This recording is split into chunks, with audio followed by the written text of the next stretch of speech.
Ahora sí. Ya, continuando con lo que estábamos haciendo de revisiones de patologías, vamos a empezar hoy con las patologías de las glándulas salivales. Y como les decía, es muy extenso, ya podríamos estar meses estudiando esto, pero vamos a tratar de enfocar esto de la parte más clínica, ¿ya? Y es súper importante porque de repente llegan pacientes con aumentos de volúmenes faciales y decimos, wow, es flegmón. Y nos damos cuenta que no hay un diente causal, ¿cierto? No hay periodontitis, entonces, ¿es o no es flegmón, un flegmón odontogénico? Entonces ahí nos empezamos a cabecear, ¿qué puede ser? Derivamos, el paciente se da como 20 vueltas hasta que al final llega alguien que de repente por ahí le manda a hacer una eco y empieza como a tratar de encontrar qué podía haber sido, ¿ya? Así que vamos a ir conociendo un poco de las glándulas salivales. A modo de repaso, tenemos tres grandes porque tenemos un montón de glándulas salivales, pero tenemos tres que son principales por su tamaño, ¿ya? Y dentro de ello tenemos la parótida, ¿cierto? La glándula submaxilar y la sublingual, ¿ya? Y los conductos más grandes que vamos a tener, que todas las glándulas tienen conductos. La diferencia es que como estos son glándulas más grandes, tienen unos conductos más grandes que van a coleccionar su producto, ¿cierto? Y lo van a llevar hacia la cavidad oral. Dentro de ellos tenemos entonces el conducto de Stenone, que pertenece a la glándula parótida, y el conducto de Wharton. Entonces, a modo de repaso, la saliva como va a ser como dentro de los principales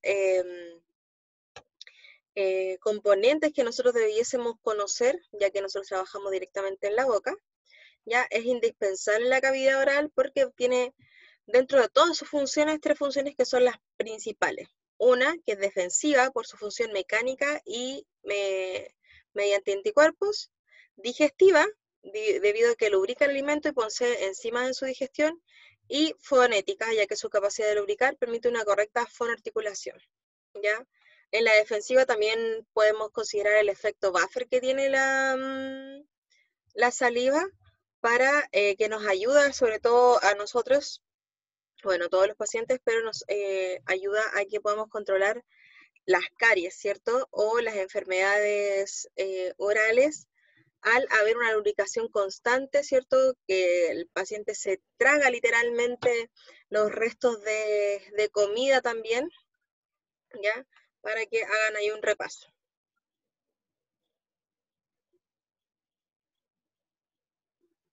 Y existen dos tipos de saliva, la saliva serosa, que contiene un alto contenido proteico, y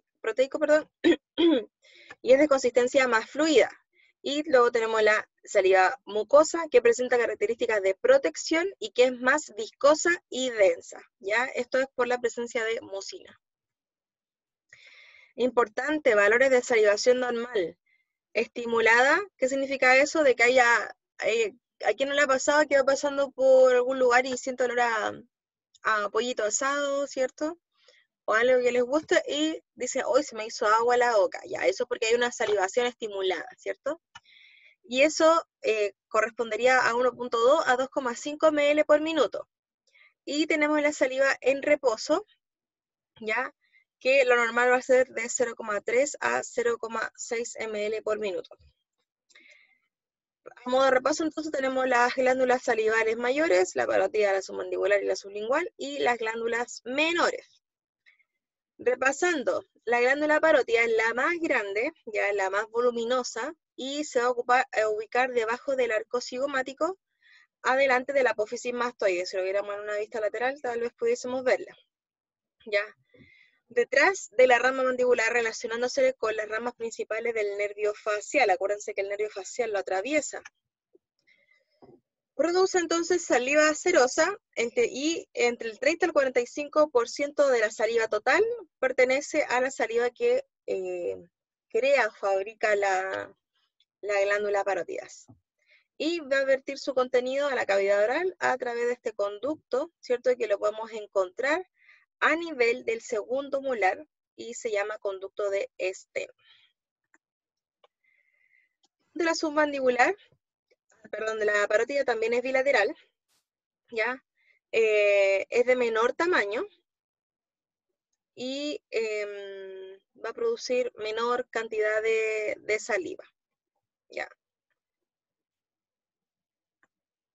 Y la glándula sublingual, esto es un repaso, chicos. La idea es que les voy a dejar la presentación para que ustedes igual lo puedan repasar en la casa, ¿ya?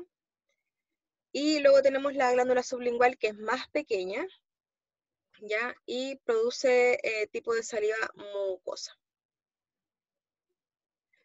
Tenemos también glándulas salivales menores, ¿ya? Por toda la boca. Son glándulas pequeñas, de tamaño del grano de arroz, y sus secreciones de tipo, perdón, seroso. Y producen del 3 al 5% de la saliva total. Están inmersas en la submucosa de los labios, mejillas, paladar, y presentan pequeños conductos que van a drenar hacia la mucosa oral. Vamos ahora a lo que nos convoca, que es la clasificación de las patologías de las glándulas salivales. Recuerden que para reconocer algo que está mal, debemos conocer lo que está bien, debemos conocer lo que es fisiológico, lo que pertenece a la anatomía normal de nosotros, por lo menos ser especialistas en la zona maxilofacial.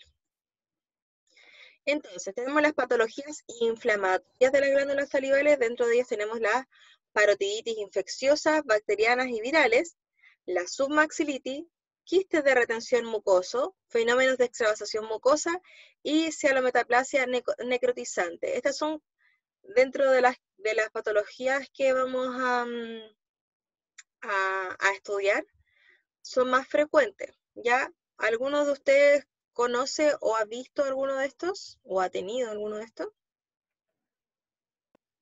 La primera, ¿Tuviste parotiditis? sí. Ya, no es tan frecuente, pero podemos observar si al menos es probable que nosotros conozcamos o hayamos tenido, o algún niño cercano a nosotros haya tenido. Pero hay uno que es más frecuente.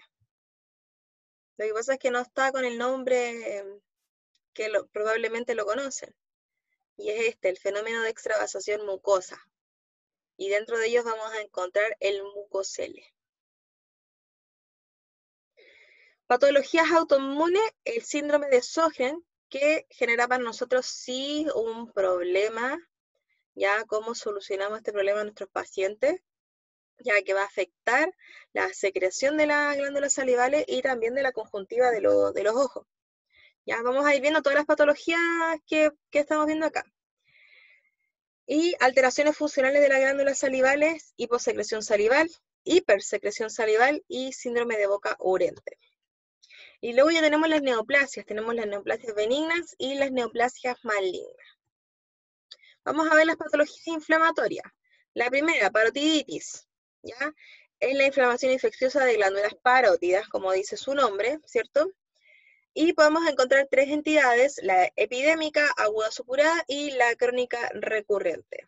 La primera, ya parotiditis epidémica, es más conocida como paperas, ¿ya? Por eso les decía yo que es muy probable que ustedes o alguna persona cercana a ustedes haya tenido, pero tal vez lo conocían más por el nombre de paperas, ¿ya?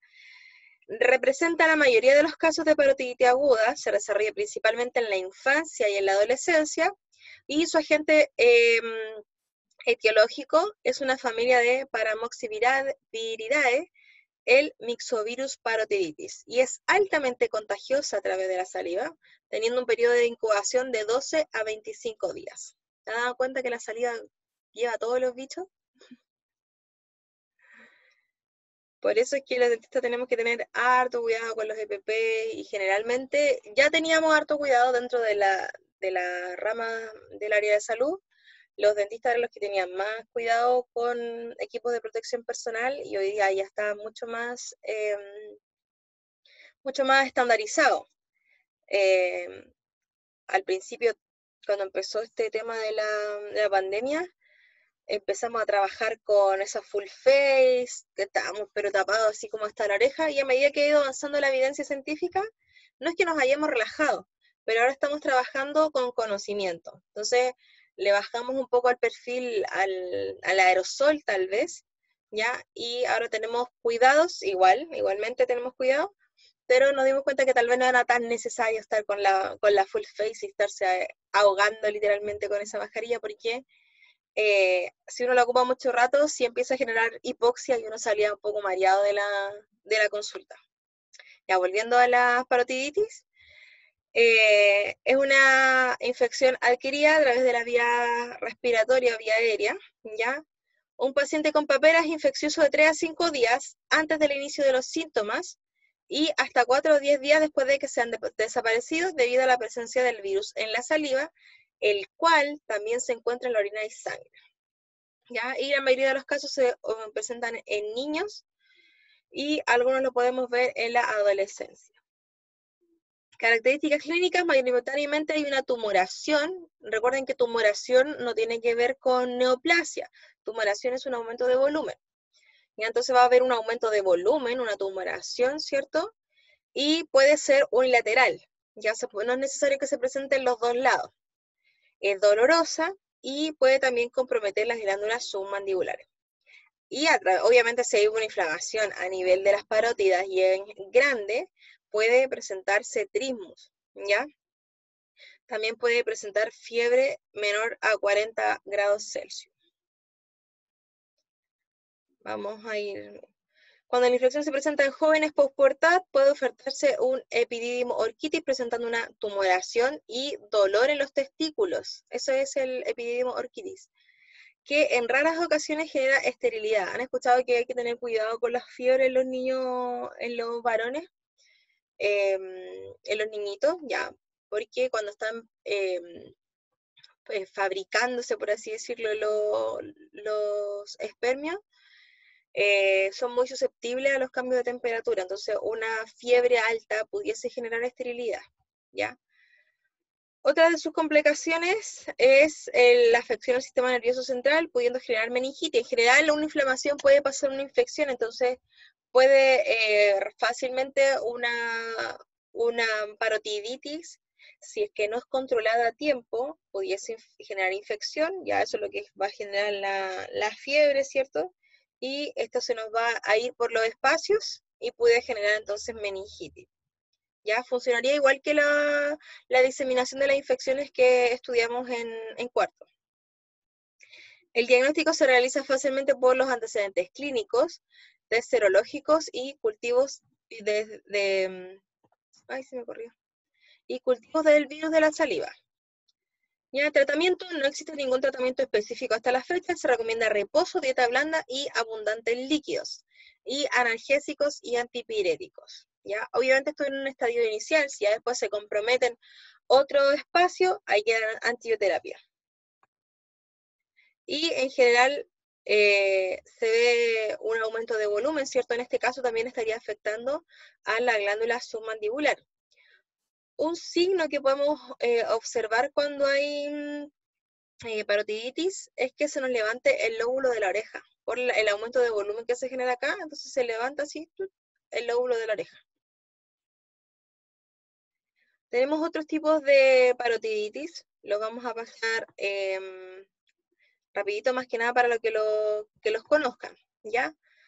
Tenemos la parotiditis aguda supurada, ya no es tan frecuente como las paperas, y va a ser una afectación difusa del parénquima granular que se puede ir de una simple edema transitorio hasta una infiltración masiva de los conductos y tendencia a la necrosis. La propagación de la infección se produce vía linfática, hemática, por procesos de vecindad, ¿cierto? Por procesos de paso de un plano a un plano que está adyacente a este, pero sobre todo por la vía canalicular ascendente. Uno de los factores favorecedores de la disminución del flujo salival que permite la migración de bacterias a contracorriente, o sea, las bacterias van de la boca hacia la parótida. Etiología polimicrobiana, ya, pero se ha estudiado que con mayor frecuencia, o la gente mayoritario, es el Staphylococcus aureus. Características clínicas: fiebre, dolor local, serostomía, estomatitis y trismus. muchos de estos pacientes inicialmente van al médico, ¿ya?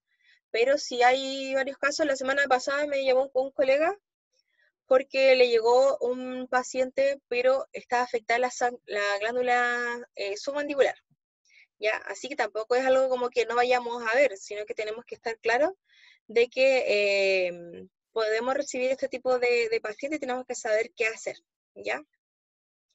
Harta inflamación, ¿ya? Piel circundante la vamos a poder ver hiperémica, edematizada y caliente.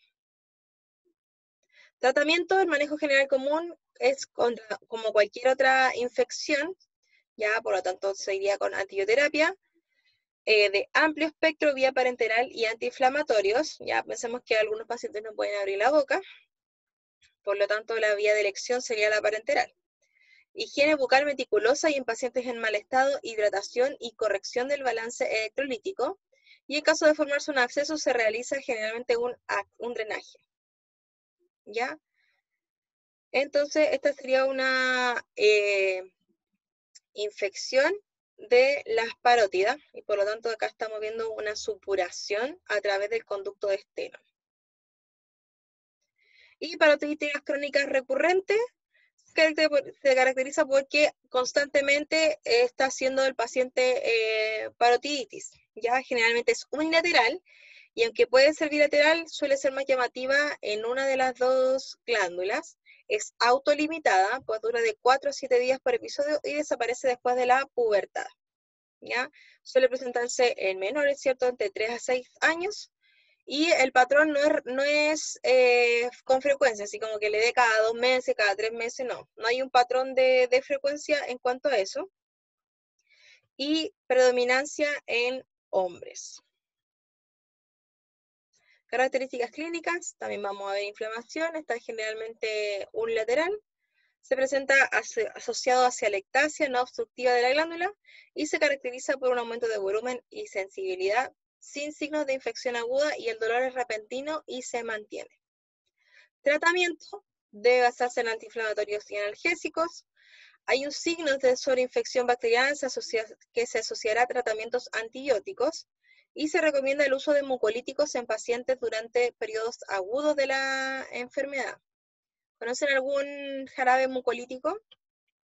Tal vez la Ale, que tiene bebé. O ustedes mismos, algunos que hagan constantemente resfrío, que le den jarabes mucolíticos. El broncotusilar no estoy segura. Sí, es uno. El Muxol también es como de los más conocidos.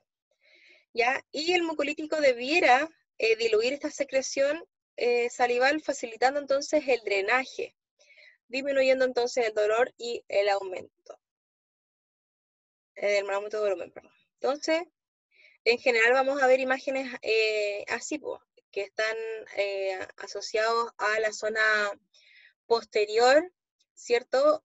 A la rama mandibular. Y como les decía, cómo se inflama esa zona, es común ver la orejita levantada. El lóbulo de la oreja, perdón. Y otra patología que tenemos es la submaxilitis litiásica, que es una inflamación que se da con frecuencia en la glándula submaxilar, que se sitúa a ambos lados del cuello, debajo de la mandíbula. Se produce por la presencia de cálculo. Esta es una obstrucción del conducto, ¿cierto? Por lo tanto, se empieza a generar, hay una acumulación que va a producir inflamación y por lo tanto, si no se recontrola, pudiese haber una infección de eso. Se caracteriza entonces por la inflamación de un lado del cuello, debajo de la mandíbula, cada vez que come. Habitualmente, en pocas horas vuelve a la normalidad, porque logra haber una extravasación de esa saliva, ¿ya? Afecta sobre todo a personas jóvenes, preferentemente a varones, y características clínicas, el paciente relata que se le inflama a un lado del cuello de la mandíbula cada vez que come. A pesar de que el problema desaparece a las pocas horas, si el cálculo no se expulsa, vuelve a aparecer esto. Con cada comida, cada vez que la glándula necesita ir a expulsar, ¿cierto?, su saliva, como es cuando comemos, ya que está estimulada la secreción, se genera este aumento de volumen porque hay un taponamiento. Y a veces ese taponamiento puede ser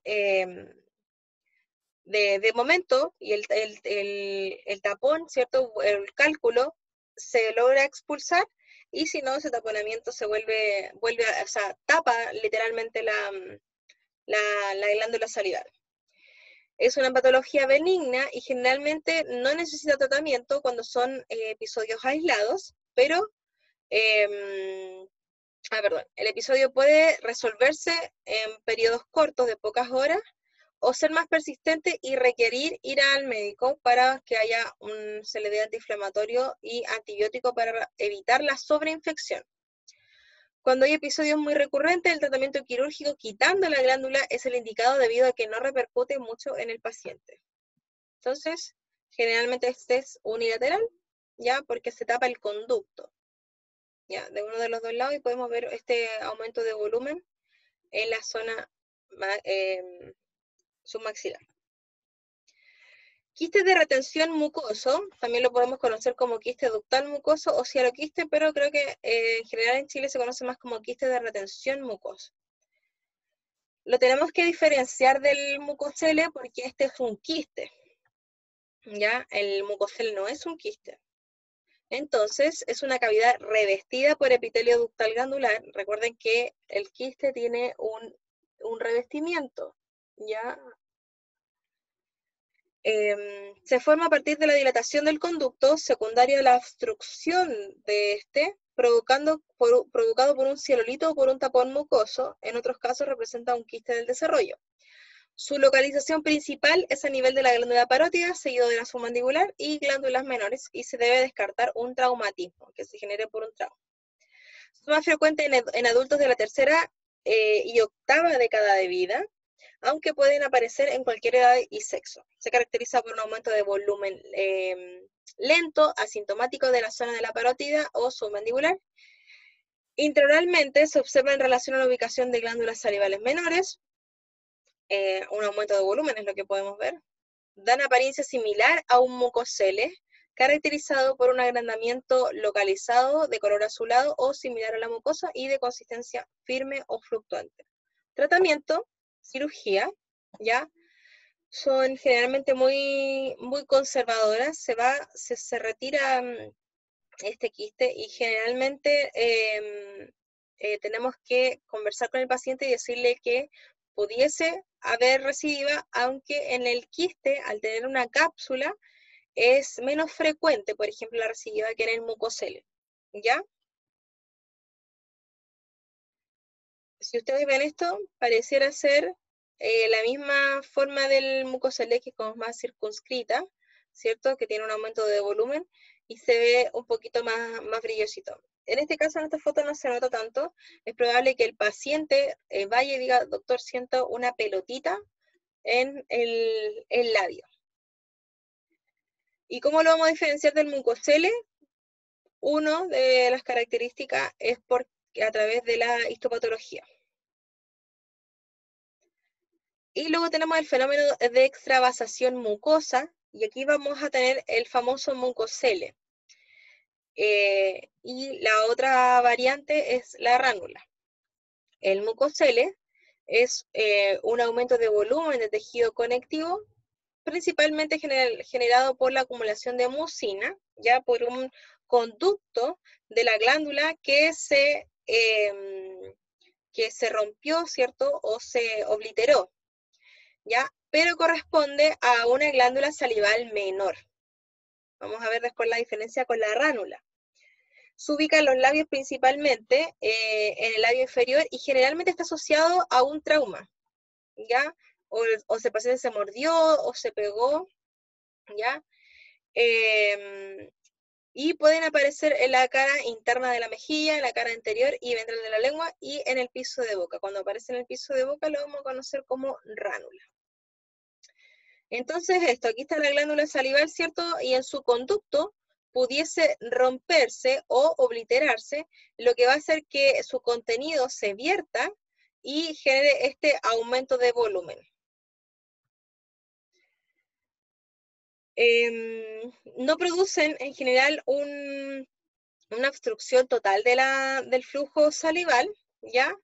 Y la cantidad de secreción que puede extravasarse se ve limitada por la distensibilidad del tejido que lo rodea. Puede aparecer en cualquier edad, pero por lo general se encuentra en menores de 40 años sin predilección por sexo. En algunos mucoceles, el traumatismo que inició la lesión ductal o el traumatismo continuado por la dentadura puede provocar hemorragia, y en ese caso, si hay una hemorragia cuando se generó este mucocele, podemos ver este aumento de volumen, pero de color un poquito más azulado, ¿ya?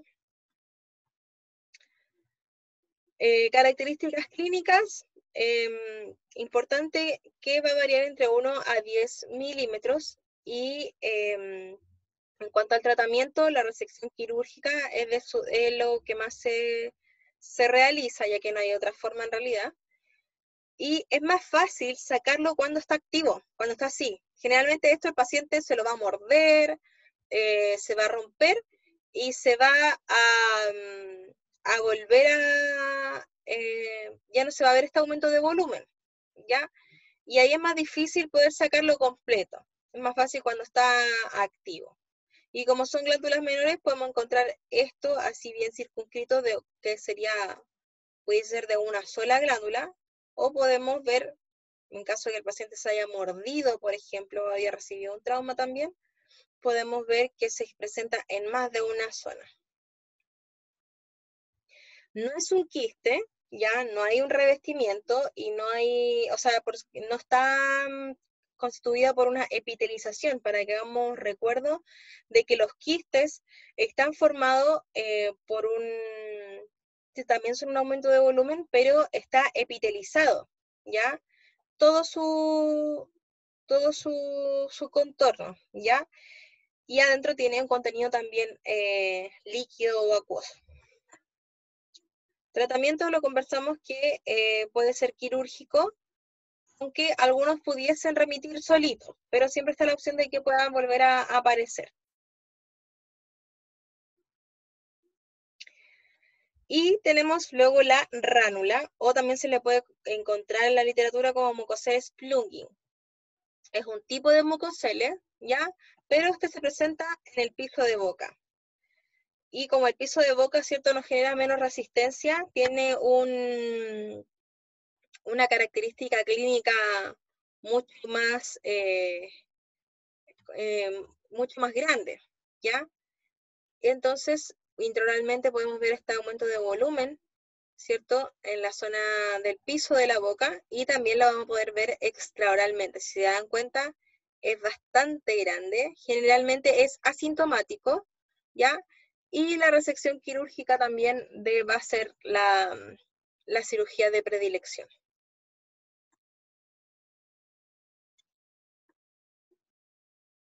Y vamos a ver, ¿alguna duda hasta ahí, chicos? Por lo menos con el mucocel y la ránula, al menos el mucocel es como de mayor frecuencia. ¿Alguno tiene alguna duda?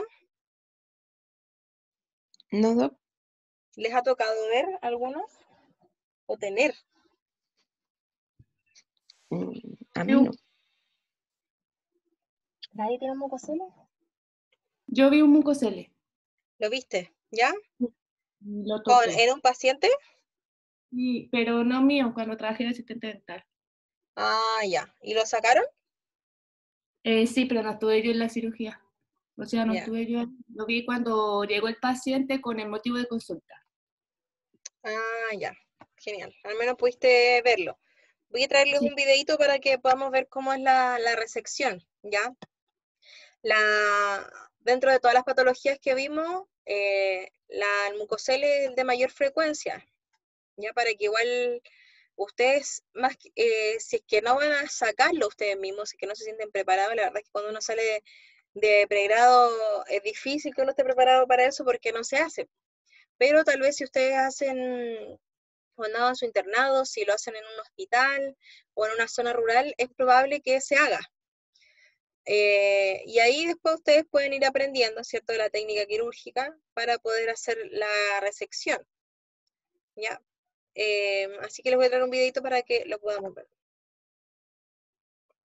Uno de los últimos que vamos a ver es la cialometaplasia necrotizante.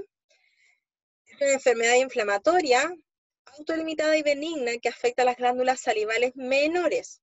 Su etiología no está clara, pero pareciera ser que hay una lesión química, física o biológica de los vasos sanguíneos que producirían algunos cambios isquémicos en la glándula, lo que provocaría una necrosis. ¿Ya?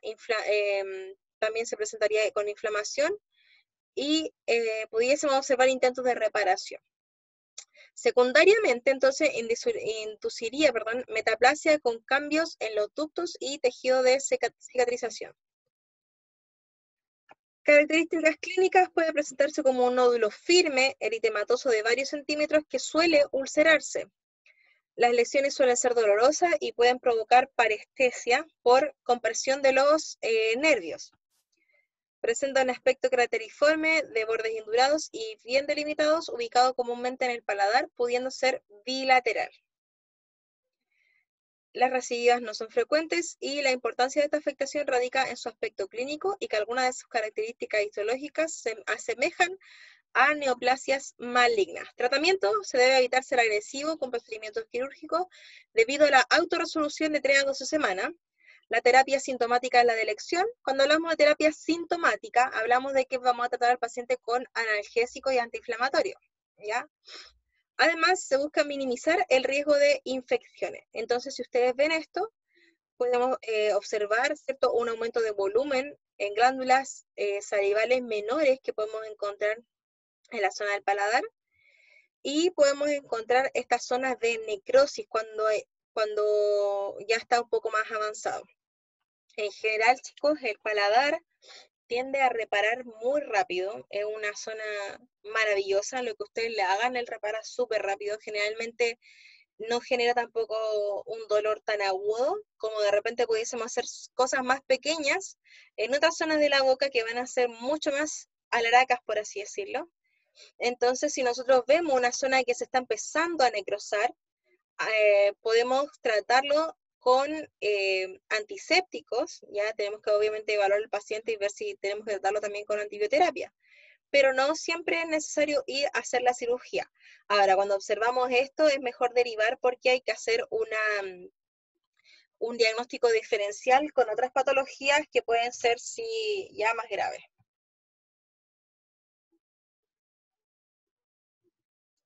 Chicos, ¿le parece si lo dejamos hasta ahí? Porque es larguísima la clase. Ya continuamos la semana subsiguiente con las últimas patologías de las glándulas salivales que podemos encontrar en la boca, obviamente. ¿Les parece? Sí. Sí. Ya, voy a dejar de grabar. La próxima semana